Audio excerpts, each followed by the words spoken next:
হে খোদা, আমার আব্বাকে ব্যস্ত নসিব করো।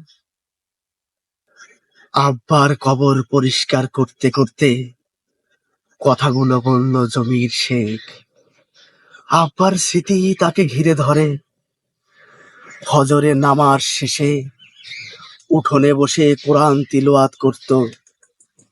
ঘুমন্ত প্রকৃতি হঠাৎ জেগে উঠত।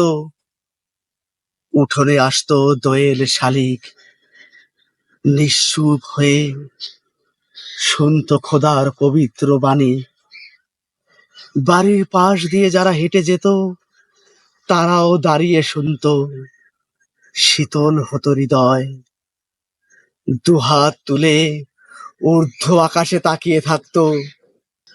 চোখ দিয়ে অঝরে পানি গড়িয়ে পড়তো। সোনালি রোদ্দুরে ভরে যেত উঠান। রহমতের পরশ বয়ে যেত অন্তরে। তিলাওয়াত শেষ হলে আম্মা সবাইকে খেতে দিত।